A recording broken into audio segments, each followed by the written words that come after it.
Hello बच्चों, स्वागत है आप सभी का अकाउंट्स की क्लास में। अकाउंट्स में हमारा not for profit organisation chapter चल रहा है और हमने फंड बेस्ड अकाउंटिंग डिस्कस करा था पिछली क्लास में। पूरी क्लास हमारी 50 मिनट के लगभग उस टॉपिक में चली गई थी। उसमें था नहीं ज़्यादा कुछ, लेकिन उसको समझाने में पूरी क्लास हमारी निकल गई थी। वो क्वेश्चन आप लोगों ने, कुछ बच्चों ने मुझे करके भेजे भी हैं। आज हम अपना टॉपिक 3 स्टार्ट करेंगे। लिखेंगे आप लोग मेरे साथ हेडिंग टॉपिक 3। ये टॉपिक मैंने खुद आप लोगों को बता दिए थे, 5-6 टॉपिक्स में बांट दिया है चैप्टर को। ऐसे बुक्स में कोई टॉपिक नहीं बने हुए हैं, बट मैं सीक्वेंस में ही चल रहा हूँ जो आपकी टीएस ग्रेवाल की बुक में फॉलो करा हुआ है सीक्वेंस। आज हम सब्सक्रिप्शन को डिस्कस करेंगे। ये बहुत ही इंपॉर्टेंट टॉपिक है, ट्रीटमेंट ऑफ सब्सक्रिप्शन। आप लोग लिखेंगे साथ साथ, जब मैं बोल दूं लिखने के लिए तो रुकने के लिए आप लोग रुक जाएंगे। ट्रीटमेंट ऑफ सब्सक्रिप्शन 2-3 लाइनें लिखेंगे पहले, फिर हम देखते हैं ये क्या होता है। लिखेंगे आप subscription. Subscription is the amount, subscription is the amount paid by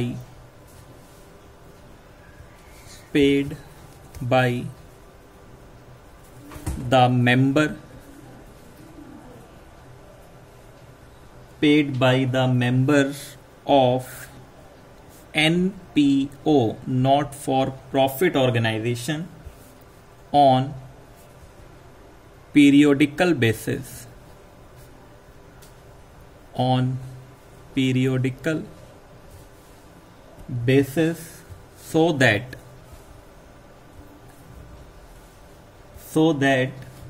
their membership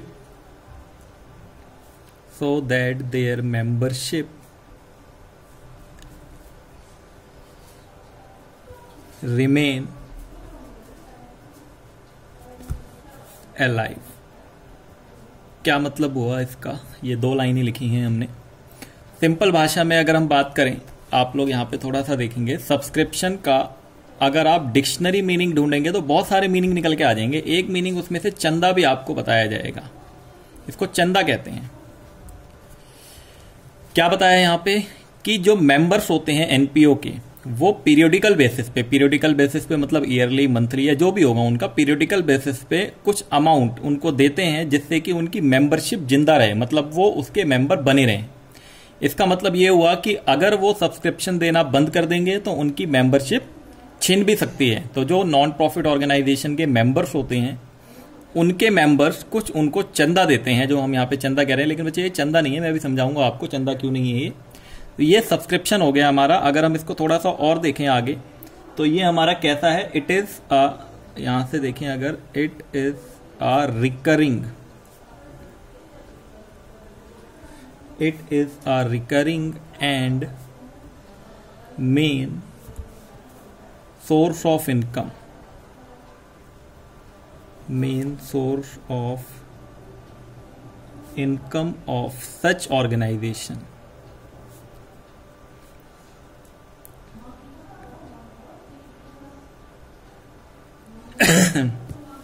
ठीक है, यहाँ पे ये आपका मेन सोर्स ऑफ इनकम है इस ऑर्गेनाइजेशन का। इस तरीके से आपका यहाँ पे ये समझना है। अब आप यहाँ पे थोड़ा सा इधर आएंगे, मैं आपको एक चीज़ समझाने जा रहा हूँ। अभी आप 12वीं क्लास में जो बच्चे हैं, जो 12th क्लास के बच्चे देख रहे हैं इस चैप्टर को, या जो इससे ऊपर के बच्चे हैं, जब आप प्रोफेशनल कोर्स करेंगे, चार्टेड अकाउंटेंसी दिख रहा है ये बच्चा आप लोगों को, इसका जो इंस्टीट्यूट है वो है ICAI, या आप कॉस्ट अकाउंटेंसी CMA, इसका इंस्टीट्यूट ये भी ICAI है। लेकिन ये दोनों सेम इंस्टीट्यूट नहीं है। ये institute of chartered accountant of India होता है और ये institute of cost accountant of India, जिसको पहले ICMAI कहते थे, institute of cost and management accountant of India. अब इसका नाम चेंज हो गया, उससे भी पहले ICWI था। तो ये नाम दोनों के एक ही हो गए, लेकिन दोनों अलग अलग इंस्टीट्यूट हैं। जब आप ये कोर्स कर लोगे, कैसे करेंगे सर? इसमें 20 पेपर होते हैं, 20 पेपर इसमें भी, 20 पेपर इसमें भी, 3 साल की ट्रेनिंग होती है। आपने मान लो पूरे 20 पेपर पास कर लिए और 3 साल की ट्रेनिंग भी आपने पूरी कर ली। आपने 20 के 20 पेपर पास कर लिए और 3 साल की ट्रेनिंग भी आपने पूरी कर ली है और आप बड़े खुश थे। अब आप कह रहे थे हम अपने नाम के आगे CA लगाएंगे या हम अपने नाम के आगे CMA लगाएंगे, लेकिन ये आप नहीं कर सकते। क्यों नहीं कर सकते? क्योंकि ये इंस्टीट्यूट जैसे ही आप पास हो जाओगे और आप अपनी ट्रेनिंग पूरी कर लोगे, बहुत ध्यान से सुनना बच्चे, मैं सिर्फ इसको समझाने के लिए बता रहा हूं आपको कि ये इसका मतलब क्या है। जब आप पास कर लोगे एग्जाम और अपनी ट्रेनिंग भी पूरी कर लोगे तो ये दोनों इंस्टीट्यूट आपके पास एक चिट्ठी भेजेंगे। चिट्ठी आएगी आपके पास, एक लेटर आएगा और उस लेटर में होगा कि आपने एग्जाम पास कर लिया है और हमारा इंस्टीट्यूट आपका स्वागत करता है, आपको हमारी मेंबरशिप लेनी होगी। मैंने बताया था स्टार्टिंग में कि ये भी NGO ही है, हमारे NPO ही होते हैं। तो मेंबरशिप लेने के लिए आपको कुछ पैसा देना पड़ेगा। आपने सोचा कि चलो दे देते हैं, आपने इनको वो पैसा दे दिया, 1 टाइम पेमेंट होगी वो।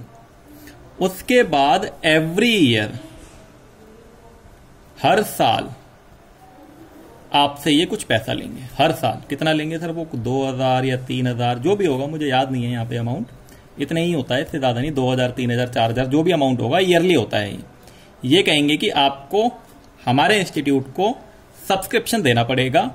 अगर आप ये पैसा नहीं दोगे तो हम आपका इंस्टीट्यूट से नाम काट देंगे। अब ये बेचारा बच्चा घबरा गया, ये सोच रहा है कि 20 पेपर तो जैसे तैसे मैं पास करके आया हूं, इतने साल मैंने लगा दिए इन 20 पेपर को पास करने में, ट्रेनिंग करने में, और अब ये कह रहे हैं कि अगर ये 2000 रुपये नहीं दोगे तो इसके लिए हम तुम्हारा नाम काट देंगे इंस्टीट्यूट से।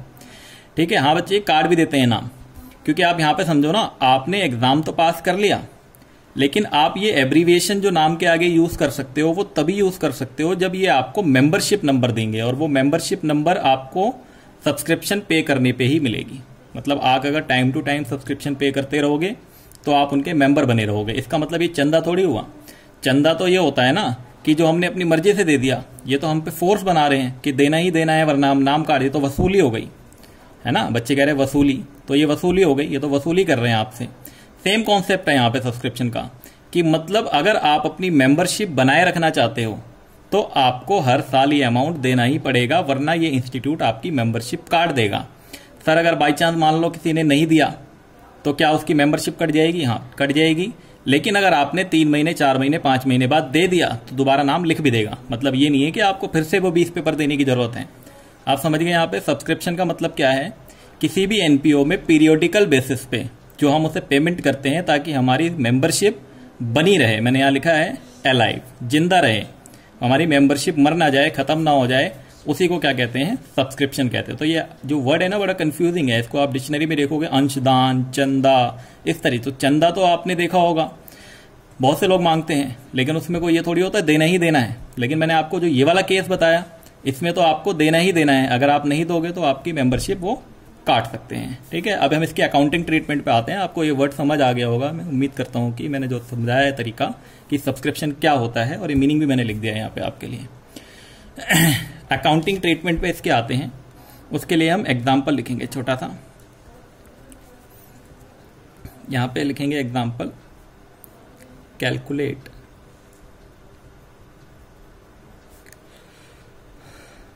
Amount of subscription,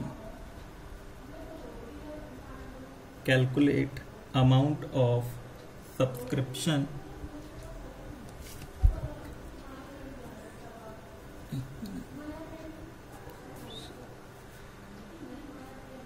and show in final account of NPO। अभी हम जस्ट बेसिक समझ रहे हैं बिल्कुल इसका, कि फाइनल अकाउंट ऑफ NPO में हम उसको कैसे शो कर सकते हैं। ठीक है, आप एग्जांपल यहां पे लिखेंगे, सब्सक्रिप्शन रिसीव्ड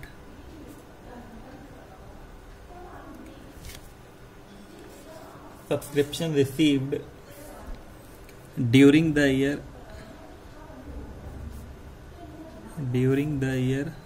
मैंने ऊपर लिखा नहीं है, मैं यहां लिख दे रहा हूं, ड्यूरिंग द ईयर 2016-17। मान लो 16-17 ईयर में हमें सब्सक्रिप्शन रिसीव्ड हुआ है आपका यहाँ पे 60,000। ठीक है बच्चे, फिर ये कह रहे हैं नीचे सब्सक्रिप्शन आउटस्टैंडिंग, सब्सक्रिप्शन आउटस्टैंडिंग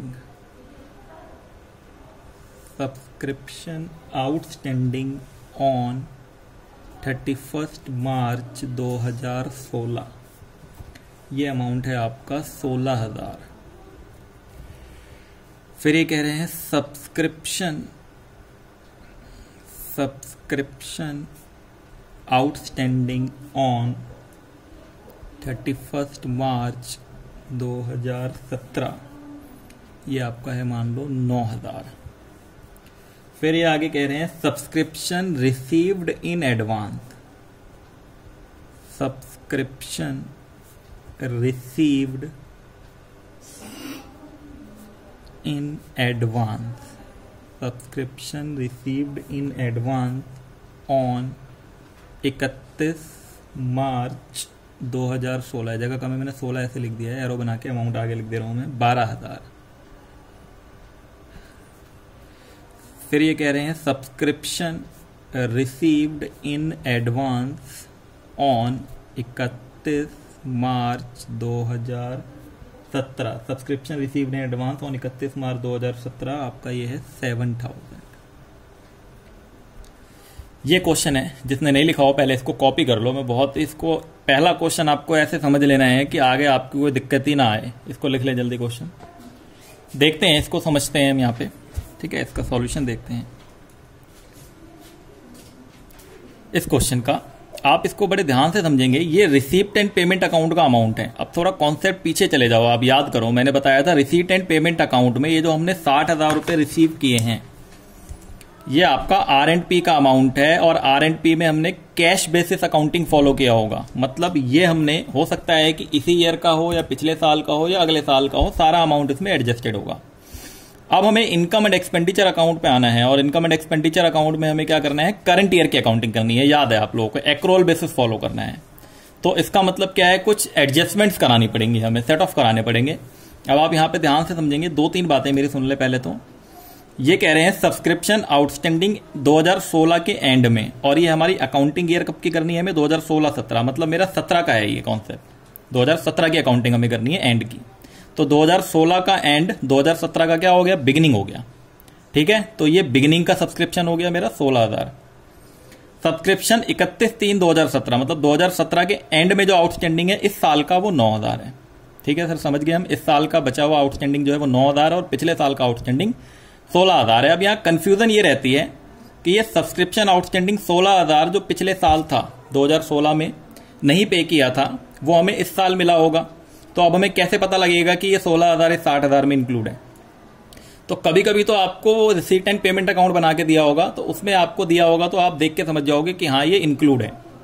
जब आपको R&P अकाउंट बना के नहीं दिया है, तो आपको अगर ये स्टेटमेंट इस तरीके से क्वेश्चन में लिखी है, तो हमेशा ये एज्यूम कर लेना है आपको कि ये अमाउंट इसमें इंक्लूड है।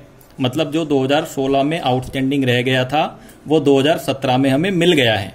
मतलब ये 60,000 में ये 16,000 इंक्लूड है, ठीक है। आपको हमेशा ये एजम्पशन ले लेनी है जब तक कुछ नहीं बताया होगा। तो ये बिगिनिंग का मतलब पिछले साल का जो आउटस्टैंडिंग रह गया था वो इस साल में मिल गया है, तो इस 60,000 में ये इंक्लूडेड है। अब आते हैं एडवांस पे। एडवांस में कह रहा है आपका 2016 के एंड में 12,000 और 2017 के एंड में 7,000। इसका क्या मतलब होता है आप ध्यान से समझेंगे। ये जो 17 के एंड में, मतलब ये हुआ 2017 में इन्होंने 2018 का ले लिया, अमाउंट रिसीव कर लिया। ये जो 60,000 है इसमें 7,000 रुपए इंक्लूडेड है, जो कि 2018 के पहले ही ले लिया इन्होंने, ठीक है ना। और इन्होंने क्या करा था, 2016 में 2017 का रिसीव कर लिया था। मतलब 2016 में क्या करा इन्होंने, जब 2016 की अकाउंटिंग करी होगी तो वहां पे 2017 का कुछ अमाउंट था 12,000 रुपए, जो 2016 में ही उन्होंने रिसीव कर लिया था। अब देखो यहाँ पे आप इसको हम कैसे डील करेंगे, 2 तरीके हैं इसके। फर्स्ट ऑप्शन या फर्स्ट मेथड, इन स्टेटमेंट फॉर्म, इन स्टेटमेंट फॉर्म। अगर किसी को वो बातें नहीं समझ आई जो मैंने बोली हैं, अभी आ जाएंगे समझ, ठीक है। इन स्टेटमेंट फॉर्म, एक तो तरीका आपका स्टेटमेंट वाला तरीका, मैं दोनों तरीके आपको बता दे रहा हूं, आपके स्कूल के टीचर हो सकता है किसी से भी करा दें। तो एक तो स्टेटमेंट फॉर्म होगा, अभी हम कैलकुलेशन कर रहे हैं, बस शो करना है, वो देखेंगे बाद में। कैलकुलेशन देख रहे हैं सब्सक्रिप्शन का करंट ईयर का अमाउंट कितना बनता है। स्टेटमेंट फॉर्म में प्लस माइनस वाला तरीका यूज होगा। सबसे पहले हम यहां लिख देंगे सब्सक्रिप्शन रिसीव्ड, सब्सक्रिप्शन रिसीव्ड, और यहां पे एक बात ध्यान रखेंगे, टोटल रिसीव्ड लिखेंगे हमेशा, जितना भी मिला है हमें, चाहे वो अगले साल का, पिछले साल का, मतलब ये 60,000 आप पूरा यहां लिख देंगे। ठीक है। अब जरा कॉन्सेप्ट आप ध्यान से समझें, हमें 2016 की अकाउंटिंग करनी है। ये 2016-17 मैंने लिख दिया ना, 2016-17 का मतलब 2017 की अकाउंटिंग हमें करनी है। ठीक है बच्चे, 2016-17 यहां पे लिख दिया, तो मैंने 2017 की अकाउंटिंग हमें करनी है। तो 2017 की अकाउंटिंग के लिए 1 अप्रैल 2016 से 31 मार्च 2017 तक, ये मतलब है इसका। तो ये सब्सक्रिप्शन हमने 60,000 तो रिसीव कर लिया है, ये टोटल अमाउंट है। अब आप आउटस्टैंडिंग देखो जरा, रटना नहीं है कुछ भी, आप रट्टे लगाओगे तो एंड प्लस करना है, बिगिनिंग माइनस करना है, वो सब कुछ नहीं। आप ये मुझे बताओ कि जो करंट ईयर में जो आउटस्टैंडिंग है 2017 में अभी जो नहीं मिला, हमें क्या करना है, करंट ईयर की इनकम निकालनी है। करंट ईयर की इनकम मतलब 2017 की इनकम। तो 2017 में भी 9,000 ऐसा है जो अभी नहीं मिला है। ठीक, तो ये बाद में मिलेगा, लेकिन हमने क्या पढ़ा है, income due but not received, मतलब करंट ईयर में इनकम ड्यू हुई, अभी मिली नहीं है, बट फिर भी हम उसे करंट ईयर की इनकम मान लेते हैं क्योंकि हम बेनिफिट दे चुके हैं। तो आप इसको क्या करोगे, यहां पे प्लस करोगे। तो यहां मैंने लिखा आउटस्टैंडिंग सब्सक्रिप्शन एंड, ये करंट ईयर की इनकम, मतलब इस साल का कुछ अमाउंट आउटस्टैंडिंग है, कितना है, 9,000 ऐसा। ध्यान से देखिए, ये ऐड कर लिया मैंने।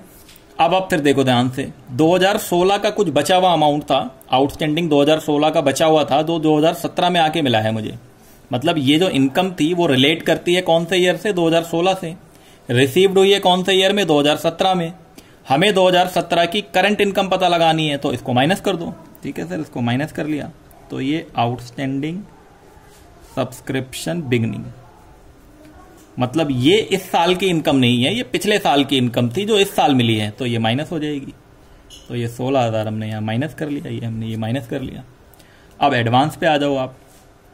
ये कह रहे हैं कि 2017 के एंड में, एडवांस का मतलब है 2017 के एंड का मतलब आपने क्या करा, 2018 में जो 7,000 रुपए मिलने थे हमें, 2018 में जो 7,000 मिलना था वो 2017 में ही रिसीव कर लिया।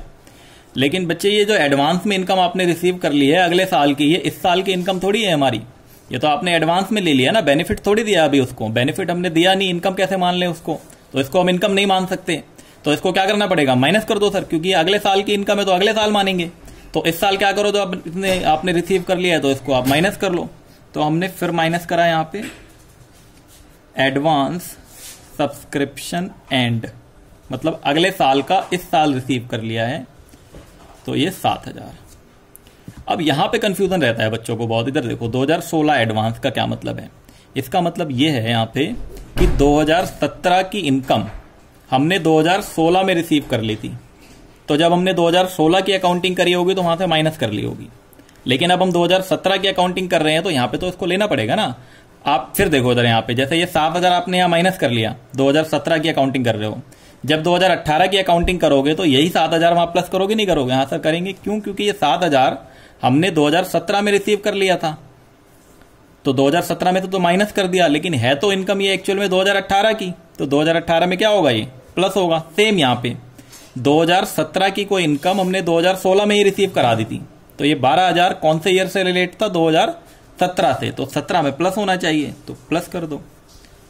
एडवांस सब्सक्रिप्शन बिगिनिंग 12,000 रुपए।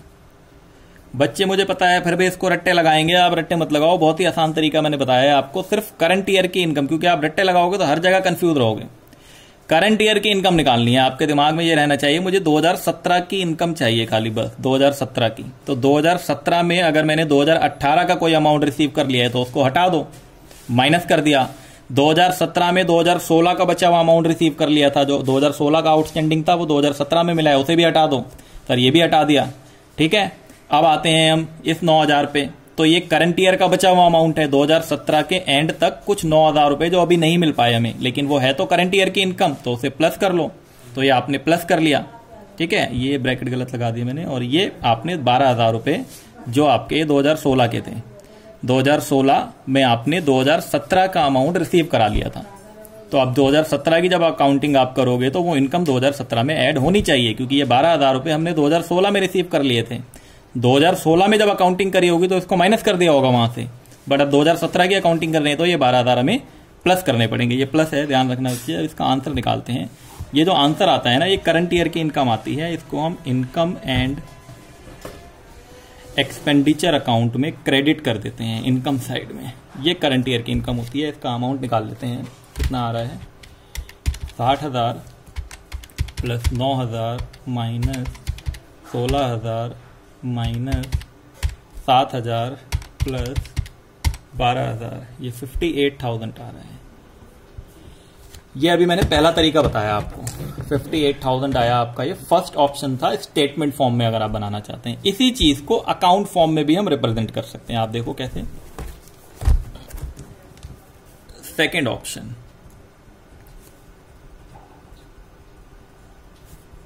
इन अकाउंट फॉर्म। अगर आप इसको एक अकाउंट के फॉर्म में दिखाना चाहते हो, लेजर फॉर्म में दिखाना चाहते हो, तो आप इसके लिए एक सब्सक्रिप्शन अकाउंट बना लो। सब्सक्रिप्शन अकाउंट,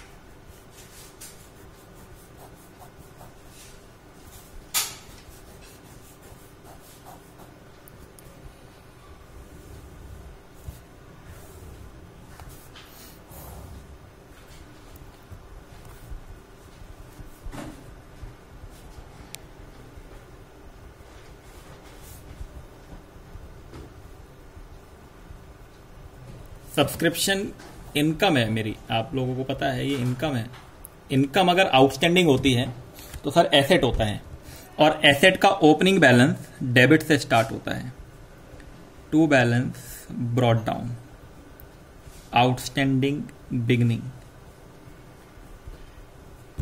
ठीक है, अभी मैं अमाउंट लिखूंगा बाद में।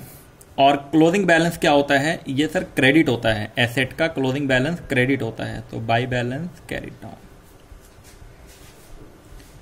आउटस्टैंडिंग एंड एडवांस इनकम का क्रेडिट बैलेंस होता है, लायबिलिटी होती है, तो बाय बैलेंस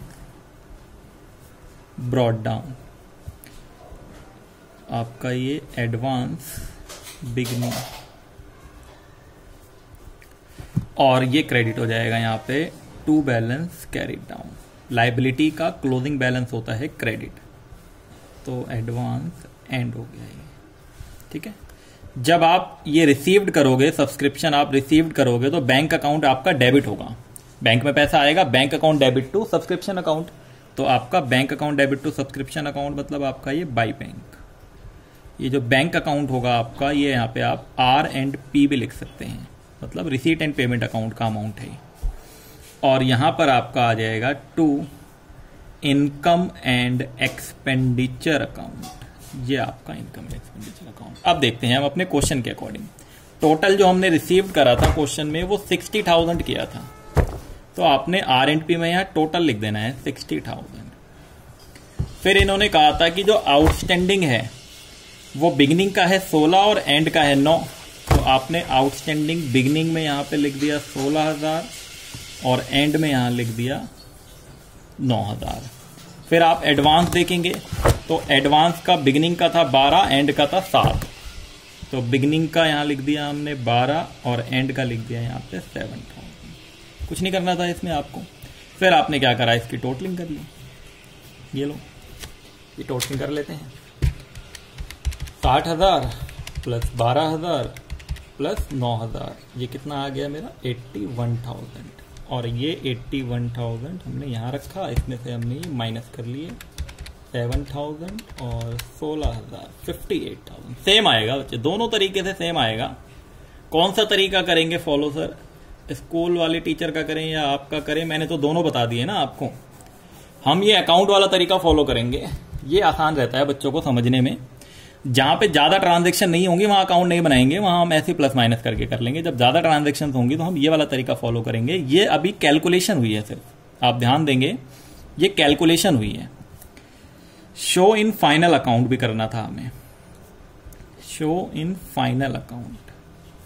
तो फाइनल अकाउंट में बेसिकली रिसीट एंड पेमेंट तो हमें क्वेश्चन में गिवन था, वहीं से तो हमने लिया अमाउंट। तो अब हमें क्या करना है, एक तो इनकम एंड एक्सपेंडिचर अकाउंट में शो करना है, income and expenditure account.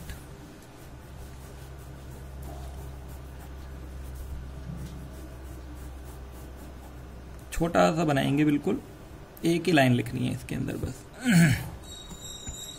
Rupees income, rupees expenditure, ठीक है। एक हम बनाएंगे क्लोजिंग बैलेंस शीट।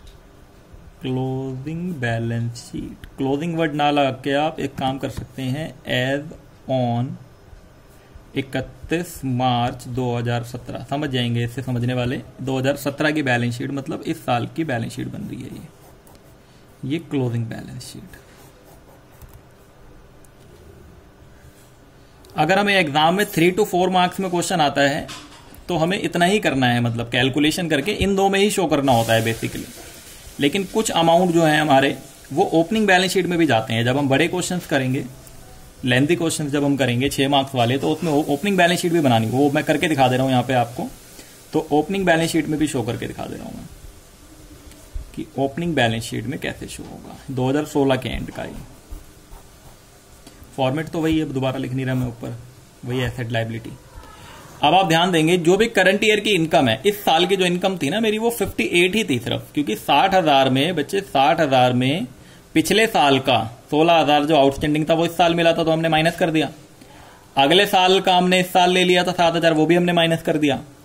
इस साल का 9,000 अभी मिला नहीं है, तो वो प्लस करना पड़ेगा, ठीक है आपका। और इस साल का 12,000 पिछले साल रिसीव करा दिया था, तो हमने ऐड कर लिया। आप समझ गए होंगे ये कॉन्सेप्ट कि हमने क्या प्लस माइनस क्यों करा और कैसे करा। तो ये आपका करंट ईयर का 58 आ गया, तो हम यहां लिख देंगे बाय सब्सक्रिप्शन। बाय सब्सक्रिप्शन 58,000 लिखेंगे बस। करंट ईयर की इनकम दिखानी होती है हमें यहाँ पे। हम पहले से स्टार्टिंग से ही पढ़ते आ रहे हैं कि इनकम एंड एक्सपेंडिचर अकाउंट में हमें सिर्फ करंट ईयर का ही अकाउंटिंग करना है, ठीक। अब बचे हुए अमाउंट, तो ये क्या है मेरी इनकम, और इनकम आउटस्टैंडिंग होती है तो सर एसेट्स होता है, ठीक है। तो आउटस्टैंडिंग सब्सक्रिप्शन कौन सा, एंड वाला, ये 9,000 एंड की बैलेंस शीट है। और नीचे आपका आउटस्टैंडिंग सब्सक्रिप्शन कौन सा, बिगिनिंग वाला 16,000, ये बिगिनिंग की बैलेंस शीट है। फिर एंड वाली बैलेंस शीट में advance subscription, advance subscription and का 7,000, और ओपनिंग वाली बैलेंस शीट में एडवांस सब्सक्रिप्शन ओपनिंग का है 12,000। ये शो है, फाइनल अकाउंट में शो करना, और ये कैलकुलेशन थी, ठीक है। तो जिन बच्चों ने अगर नहीं कॉपी किया है, आप लोग बार वीडियो पॉज कर लो पीछे कर करके, यहां से पूरा कॉपी कर लो पहले आप। ये क्वेश्चन दोनों तरीके इसके सॉल्यूशन के, ये वाला स्टेटमेंट फॉर्म वाला तरीका और अकाउंट फॉर्म वाला तरीका, और ये इसकी शो। अब जो मैं क्वेश्चन कराऊंगा आपको, किसी किसी क्वेश्चन में शो करके दिखाऊंगा, 1-2 में बस, क्योंकि हमें कैलकुलेशन सीखनी है मेन, तो हम शो नहीं करेंगे वरना हमारा टाइम ज्यादा लगेगा। तो पहले आप इसको कॉपी करें, फिर अगले क्वेश्चन पे बढ़ते हैं। अगले एग्जाम्पल पे आते हैं।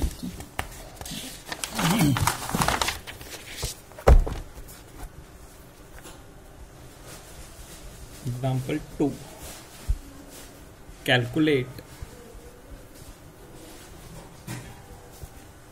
The income, calculate the income from subscription, साथ साथ लिखेंगे question, from subscription for the year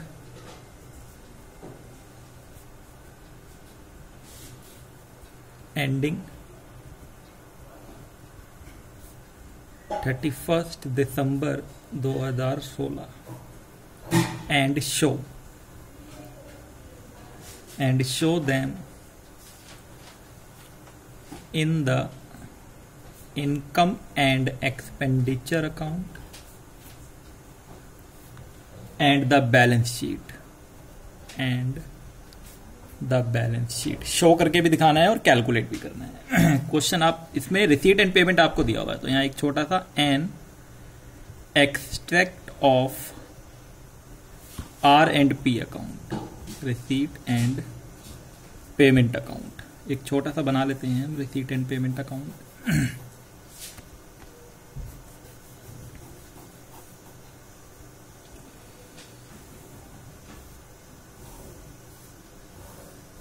ये आपको पता होगा पेमेंट साइड होती थी। हाँ सर, ये पेमेंट साइड होती थी और ये रिसीट साइड होती थी हमारी।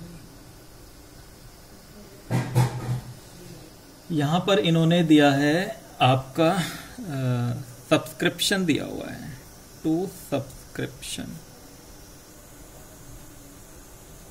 अब ये जो सब्सक्रिप्शन है ये अलग अलग ईयर का इन्होंने डिवाइड कर लिया, यहाँ पे क्लासिफाई कर दिया है। इन्होंने कहा है कि फॉर 2015 का है 400 रुपए। फॉर 2016, क्योंकि 2016 की हमें अकाउंटिंग करनी है, तो करंट ईयर 2016 का जो मिला है वो 21,100 मिला है। और फॉर 2017 अगले साल का भी हमने कुछ रिसीव कर लिया है इसमें, मतलब अगले साल का 2017 का भी 800 रुपए हमने ले लिया है। कितना हो गया ये? 8 4 1200 और एक ये हो गया 1300, तो ये 21,000 और एक 22,300 हो गया। ये इतना गिवन है इसके अंदर। फिर कुछ एडिशनल इंफॉर्मेशन दी है नीचे, आप यहां लिखेंगे एडिशनल इंफॉर्मेशन।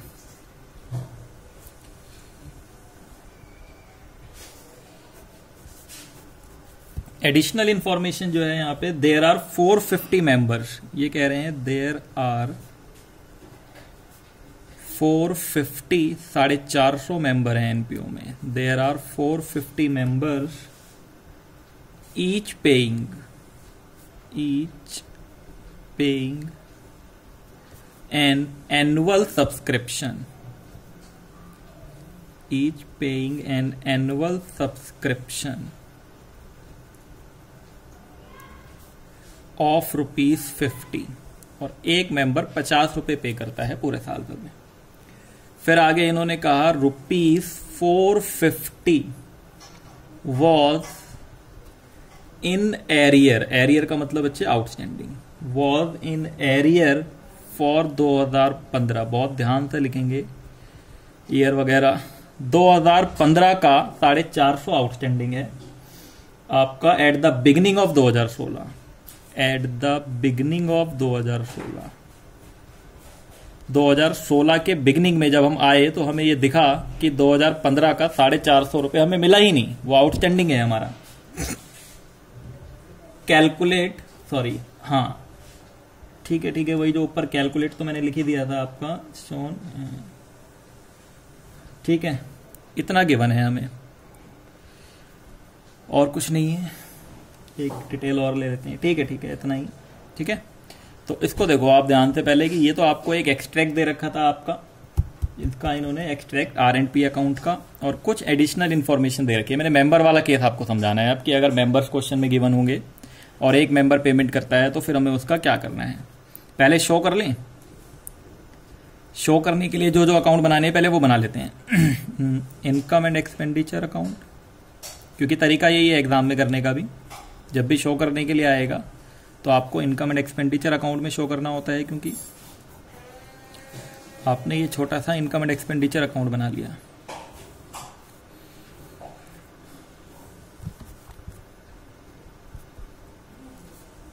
इनकम साइड और आपका ये हो गया एक्सपेंडिचर साइड। और बैलेंस शीट तो क्लोजिंग वाली ही होती है। ओपनिंग आप बनाना चाहो बना देना, मैं मना नहीं कर रहा, बट यहाँ पे जरूरत नहीं है अभी। बैलेंस शीट जो ये क्लोजिंग की ही है, आप ध्यान रखना। क्लोजिंग बैलेंस शीट है ये, 14 लिख लो यहाँ पे। क्लोजिंग बैलेंस शीट में शो करना होता है। आप लोग सॉल्यूशन भी देखेंगे अपनी बुक में, जो इलस्ट्रेशन होंगे ना उसमें आप लोग देख सकते हैं, तो वहां पर यही वाली बैलेंस शीट बनाई होगी, क्लोजिंग वाली। क्योंकि हमें बड़ा क्वेश्चन नहीं करना है ना अभी। जब बड़ा क्वेश्चन करेंगे तो वहां पे ओपनिंग भी बनानी पड़ेगी। ये लायबिलिटी।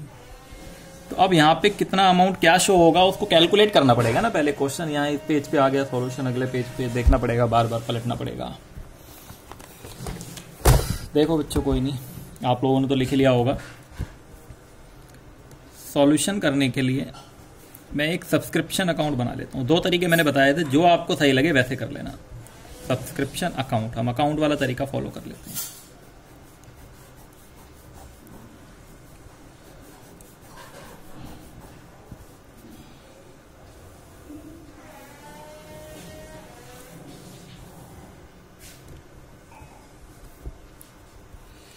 ये पर्टिकुलर आपको पता ही है। यहाँ पर to balance brought down, outstanding beginning, by balance brought down, advance beginning, ये चारों चीज़ें आप लिख लेना। जो नहीं दिया होगा देख लेंगे बाद में हम क्या करना है। यहाँ पर लिख लेना आप by balance carried down, outstanding and. थोड़ा सा मैं इसको आगे बढ़ा रहा हूँ क्योंकि मुझे कुछ समझाना है। यहाँ पे ये लंबा कर लिया मैंने थोड़ा। यहाँ पर लिख लिया हमने to balance carried down, advance end. ठीक है बच्चे, ये आपका हो गया। यहाँ पे लिख लिया हमने by bank account, by bank account, R and P, receipt and payment. और यहाँ लिख लिया हमने to income and expenditure account. बहुत ध्यान से देखेंगे, ये हमने टोटलिंग कर ली मान लो। यहाँ पर पीछे क्वेश्चन एक बार मैं आपको दिखा देता हूं, मुझे तो अमाउंट याद हो जाएंगे, आप लोग एक बार देख लो। जब भी हम रिसीव्ड लिखेंगे ना, कितना हमने रिसीव्ड करा है टोटल, मैं टोटल वाले तरीके से करा रहा हूं आपको। टीचर इस वाले तरीके से भी करा सकते हैं, करंट ईयर वाले को लेकर भी करा सकते हैं। हम टोटल लेके कर रहे हैं, हमेशा ऐसे ही करेंगे। 22,300 हमने टोटल रिसीव करा है, तो 22,300 तो हम यहां पे लिख लें। इसके बाद आप एंड का देख लिया करो, एडवांस। आपने 2017 का 800 रुपए 2016 में रिसीव कर लिया है, ये एडवांस एंड हो गया। कितना था? 800 रुपए। इतना कर लेना आप। इसके बाद अब सुनना मेरी बात ध्यान से, अब यहां क्वेश्चन समझना पड़ेगा। नीचे कह रहा था कि 450 मेंबर हैं और एक मेंबर 50 रुपए। जब भी कभी मेंबर गिवन होंगे हमें, तो 450 इंटू 50, मतलब जितने मेंबर हैं और एक मेंबर जितना पे कर रहा है। आपका आंसर ऐसे निकल गया, डायरेक्ट ही निकल गया। आप कहोगे सर इतना लंबा क्यों करवा रहे थे आप? 450 इंटू 50 कर दो, ये आ गया आपका इनकम एंड एक्सपेंडिचर अकाउंट। ये 450 इंटू 50, जितने भी मेंबर हैं और एक मेंबर जितना पे करेगा उतनी ही करंट ईयर की इनकम होती है, क्योंकि एनुअल अमाउंट है ये। तो ये 22,500 करंट ईयर का है। ये 22,500 आपका, लो यहां मैंने लिख दिया बाई सब्सक्रिप्शन। तो सर इतना सब कुछ क्यों कर रहे हैं हम? क्योंकि हमें बैलेंस शीट में भी दिखाना है बच्चे। अगर हमें यहाँ बैलेंस शीट में नहीं दिखाना होता तो मेरा आंसर हो गया, मुझे कुछ करना ही नहीं था बस। अगर सिर्फ इनकम एंड एक्सपेंडिचर अकाउंट ही बनाना होता, मान लो इस क्वेश्चन में बैलेंस शीट नहीं पूछी है एग्जाम में, तो बस मुझे ये सब बनाने की जरूरत नहीं थी जो मैं पीछे बना रहा हूं। बस मैं मल्टीप्लाई कर देता, 22,500 आ गया, खत्म। लेकिन क्योंकि बैलेंस शीट में भी दिखाने हैं अमाउंट, तो अब यहां पे समझना है। देखेंगे, ये कह रहा है कि 2015 का 2016 में जो रिसीव हुआ है अमाउंट वो 400 रुपए है, लेकिन यहां पे नीचे लिखा हुआ है 450 वॉज इन एरियर फॉर 2015। 450 रुपए एरियर था 2015 में, जो कि 2016 के बिगिनिंग में भी एरियर है, ठीक है ना। लेकिन अब यहां देखो आप, ये 450 रुपए एरियर था, उसमें से कितना मिल गया है सर? 400 मिल गया है। आप यहां पे थोड़ा से शब्दों पे ध्यान देंगे, ये फॉर लिखा हुआ है, ठीक है। तो 450 was arrear for 2015 at the beginning of 2016। तो 450 रुपए एरियर था, जिसमें से कितना मिल गया है? 400 रुपए मिल गया है। तो आप जब भी कभी अकाउंटिंग करेंगे सब्सक्रिप्शन की, तो आप जितना एरियर था एक्चुअल में, मिला कितना है उससे मतलब नहीं। हो सकता है पूरा ही मिल गया हो कभी कभी, तब तो कोई प्रॉब्लम नहीं। अगर कम मिला है तो जितना एरियर था 450 रुपए, आप उस पूरे अमाउंट को यहां पर दिखाएंगे। इस पूरे अमाउंट को लिखेंगे यहां पर 450। क्यों लिखेंगे अभी मैं बता रहा हूं इसका रीजन। पूरा लिख देंगे आप, जो नहीं मिला उसे भी लिख देंगे। अब आप यहां पे लॉजिकली समझेंगे, एडवांस बिगिनिंग इस क्वेश्चन में नहीं है गिवन। एडवांस बिगिनिंग हमें गिवन नहीं है। इसका मतलब ये हुआ, ऐड करो तो सर जरा कितना हो रहा है ये? 22,500 प्लस 450 प्लस 800, ये 23,750 हुआ। इसको हमने 23,750 यहां लिख लिया। माइनस करते हैं जरा, 22,300, 1450 रुपए आ रहा है सर। ये कितना आ रहा है? ये 1450। ये बैलेंसिंग फिगर आ रहा है। मैं अब इसमें जो बात आपको बताने जा रहा हूं वो आप बहुत ध्यान से समझेंगे। मैं पेन बदल लेता हूं इसके लिए। 1450 ये आया, लेकिन इसमें आप यहां ध्यान दें, अगर 2015 का कितना है और 2016 का कितना है, क्योंकि 2015 का 50 रुपए अभी भी आउटस्टैंडिंग है। समझ गए आप? 450 आउटस्टैंडिंग था और 400 मिल गया है। यहां देखो, 450 आउटस्टैंडिंग था, 400 मिल गया है 2016 में। इसका मतलब 2016 में 50 रुपए अभी भी आउटस्टैंडिंग है। तो वो 50 रुपये ये 2015 का अभी भी है, तो 50 अगर मैं इसमें से हटा दूं तो 1400 रुपये किसका है, 2016 का है। यही चीज अगर बच्चों को समझ आ गई, अभी एक दो क्वेश्चन हम और करेंगे, अगर ये कॉन्सेप्ट क्लियर हो गया कब इंक्लूड है कब इंक्लूड नहीं है, तो आप फिर सब्सक्रिप्शन में गलती कभी कर ही नहीं सकते। मैं इसको वेरीफाई करके दिखा देता हूं आपको। पहले बैलेंस शीट में आ जाते हैं, शो करते हैं, फिर वेरीफाई करते हैं। बैलेंस शीट क्लोजिंग वाली है क्योंकि हमारी तो क्लोजिंग के अमाउंट कौन कौन से हैं, एक तो ये क्लोजिंग का अमाउंट और एक 1450। अब हमें ये 1450 दिखाना होता है, आप ध्यान रखेंगे, क्योंकि एंड में कितना आउटस्टैंडिंग है आपको उससे मतलब है। तो एंड में आउटस्टैंडिंग है 1450।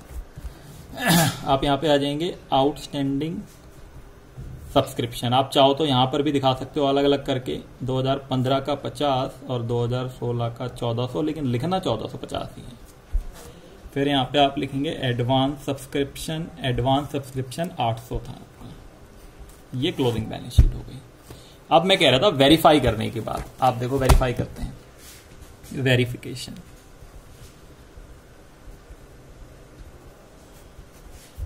करंट ईयर का कितना ड्यू अमाउंट है मेरा, current year due amount, subscription की बात कर रहे हैं, 450 मेंबर इंटू 50 रुपए एक member, 22,500 less current year received. Current year में जो रिसीव्ड हुआ है आपके सामने है, ये कह रहे हैं कि 2016 में 21,100 मिला है, मतलब 22,500 मिलना चाहिए था, 21,100 मिला है। तो जरा देखो 5 - 1 4, 2 - 1 1, तो ये 1400 रुपए जो है ये आउटस्टैंडिंग फॉर 2016। यहां ध्यान रखना मैंने ऑन नहीं लिखा, आउटस्टैंडिंग ऑन लिख देता तो फिर गड़बड़ हो जाती। आउटस्टैंडिंग फॉर द ईयर 2016 कितना है, 1400 रुपए, और क्योंकि 50 2015 का भी आउटस्टैंडिंग बचा हुआ है, तो आउटस्टैंडिंग एज ऑन, अगर मैं यहां पे बात करूं आउटस्टैंडिंग एज ऑन 2016, एंड में अगर मैं बात करूं तो 1400, तो 2016 का अपना और प्लस 50 पीछे का बचा हुआ, कितना हो गया 1450। आप इसको वेरीफाई भी कर सकते हैं। ठीक है बच्चे, तो ये हमने डायरेक्ट तरीका, ये बहुत ही इजी तरीका है, ये आसान है, यहाँ पे अमाउंट निकल जाता है। बस हमें इसको अगर हम अलग अलग करके लिख दें तो ये ज्यादा अच्छा तरीका हो जाता है। आप लोग इसको कॉपी करें, एक दो क्वेश्चन और देखते हैं। ये टॉपिक ना थोड़ा लंबा है, हो सकता है एक क्लास और लगानी पड़ जाए इसमें बाद में भी, ठीक है, क्योंकि क्वेश्चन लिखने पड़ रहे हैं तो टाइम ज्यादा लग रहा है। पहले इसको लिख लें आप लोग पूरा, पीछे का भी वीडियो पॉज करके पीछे बैक करके पूरा क्वेश्चन एग्जाम्पल ये और पूरा सॉल्यूशन। नेक्स्ट क्वेश्चन पे आते हैं बच्चे।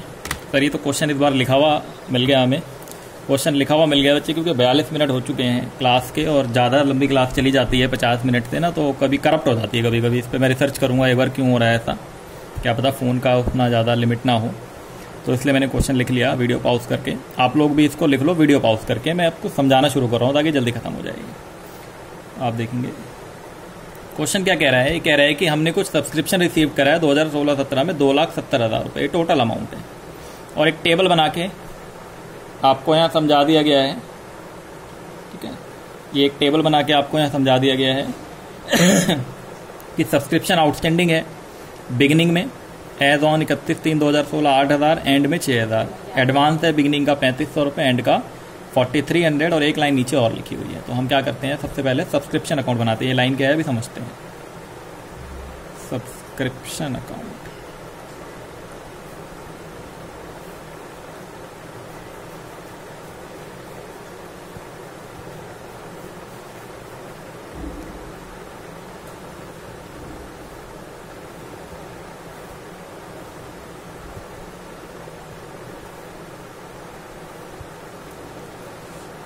To balance, brought down, outstanding beginning, by balance, carried down, outstanding end, by balance, brought down, advance beginning, to balance, carried down, advance end. अब आप यहाँ पे एक तो ये हो गया by bank R&P, receipt and payment, और ये हो गया to income and expenditure account. यहाँ पे आप ध्यान देंगे, बहुत ध्यान से समझेंगे। ये कह रहा है subscription are still in arrear for the year 2015-16। ये कह रहा है 2015-16 का 2,000 रुपये अभी भी एरियर है। ठीक है। स्टिल इन एरियर मतलब अभी भी जो करंट ईयर की अकाउंटिंग है उसमें अभी भी एरियर है, और स्टार्टिंग में एरियर था कितना टोटल, ये 8,000 था। तो ये 2,000 इसी का पार्ट है, मतलब 8,000 स्टार्टिंग में एरियर था, जो कि 6,000 मिल गया इस साल, ठीक है। आप समझ गए होंगे 2,000 अभी भी एरियर है, जैसे पीछे हमने करा था 450 एरियर था, 400 मिल गया था। तो ऐसे यहाँ पे 8,000 एरियर था, 6,000 मिल गया है। लेकिन मैंने आपको क्या बताया था, मिला कितना है हमें उससे मतलब नहीं, स्टार्टिंग में कितना था हमें पूरा यहाँ लिख लेना है। आपने यहाँ लिख लिया 8,000। एडवांस भी आपने एंड वाला यहाँ पे लिख लिया, इसमें कुछ करना नहीं होता है, 4,300, और बिगिनिंग वाला आपने यहाँ लिख लिया 3,500, और आपने टोटल अमाउंट भी 2,70,000 रुपये यहाँ लिख लिया। सबसे ज़्यादा जो दिमाग खराब करता है वो ये करता है। अब आप मुझे ये बताओ कि ये जो एंड में मेरा आउटस्टैंडिंग है 6,000, और ये 8,000 में 2,000 अभी भी आउटस्टैंडिंग है, मतलब इस साल, तो इस 6,000 में ये 2,000 इंक्लूडेड है या नहीं, या मैं अलग से ऐड करके 8,000 करूं यहाँ पे? बताओ बच्चे क्या करें। कुछ बच्चे कह रहे हैं सर हाँ ऐड कर दो जब आउटस्टैंडिंग है, तो ये आउटस्टैंडिंग है ना अभी भी यहाँ पे 2,000 रुपये, और ये 6,000 है। तो आप एक चीज़ अपने दिमाग में फिट कर लो, पीछे मैंने बताया था यहाँ क्या लिखा हुआ है, एज ऑन। एज ऑन का मतलब होता है इस डेट के एंड पे इतना आउटस्टैंडिंग है, मतलब इसमें पिछला विछला सब जुड़ा हुआ है। अगर यहां लिखा होता outstanding for the year end date 2017, तो इसका मतलब वो सिर्फ 2017 का आउटस्टैंडिंग है। आप यहां पे ध्यान देंगे, यहां पे मैंने लिखा था ये जो 1400 आया था ये सिर्फ 2016 का आउटस्टैंडिंग था, ये दिख नहीं रहा है, ये यहाँ पे जो 2016 का आया था ये सिर्फ आपका 2016 का आउटस्टैंडिंग आया था। मुझे ऑन निकालना था तो मैंने पिछला बचा हुआ भी जोड़ दिया था, मतलब जब कभी एज ऑन लिखा होगा इसका मतलब पिछले साल का जो बचा हुआ आउटस्टैंडिंग है वो उसमें इंक्लूडेड है, और जब कभी फॉर द ईयर लिखा होगा इसका मतलब पिछले साल का बचा हुआ आउटस्टैंडिंग उसमें इंक्लूडेड नहीं है। आगे आएंगे ऐसे क्वेश्चन में, इसलिए आपको बार बार कह रहा हूं उसकी लैंग्वेज बहुत ध्यान से समझनी है आपको, ठीक है। तो अभी यहाँ पे इस क्वेश्चन में जो हम कर रहे हैं इसमें क्या लिखा हुआ है, एज ऑन, इसका मतलब इस 6,000 में ये 2,000 इंक्लूडेड है, तो हम यहाँ पे कितना लिख देंगे, 6,000 लिख देंगे। तो अब हम अपना आंसर निकाल लेंगे, देखते हैं कितना आता है।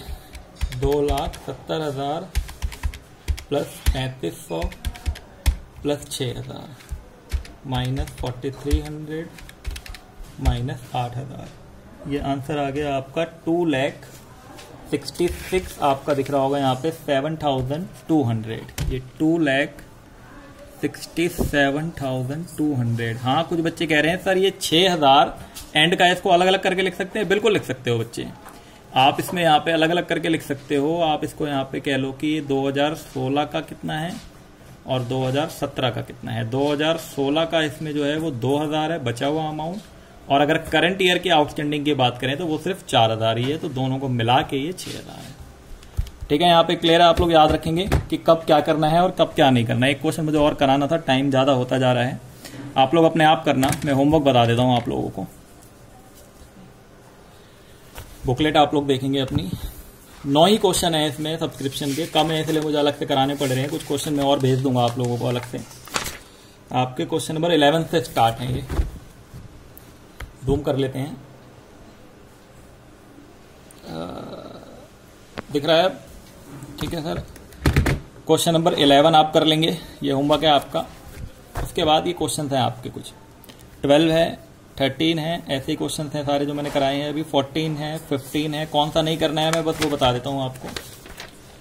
आपका क्वेश्चन नंबर 16 है, 17, 18, 19 तक है। तो आपको ये होमवर्क मैं यहाँ लिख रहा हूँ, आप ध्यान देंगे। क्वेश्चन नंबर 11 से लेकर आपको 19 तक बुकलेट का, जो ये मेरी बुकलेट आपके पास आई है, इसका एक्सेप्ट एक क्वेश्चन में थोड़ी मिस्टेक है, या वो मैं करा दूंगा उसको ठीक करके। 16 क्वेश्चन नंबर 16 छोड़ के आप लोग बाकी सारे क्वेश्चन कर लेंगे, ठीक है। जो भी होगा फिर हम इसको डाउट्स क्लियर कर लेंगे। और हाँ, मैं क्लास की टाइमिंग फिक्स करने वाला हूँ बच्चों, क्योंकि आप लोग टाइम पे नहीं दे रहे हो करके, तो अब जैसे ऑनलाइन लाइव क्लास होती है वैसे ही चला करेगी। एक टाइम मैं आपको फिक्स कर दूंगा, कल से मैं बता दूंगा क्या टाइम होगा, उसी टाइम पे सब बच्चों को आना है, वीडियो देखना है, और उसी टाइम डाउट्स क्लियर करने हैं सेम टाइम पे। 40 मिनट की अगर क्लास है तो 40 मिनट का डाउट सेशन होगा।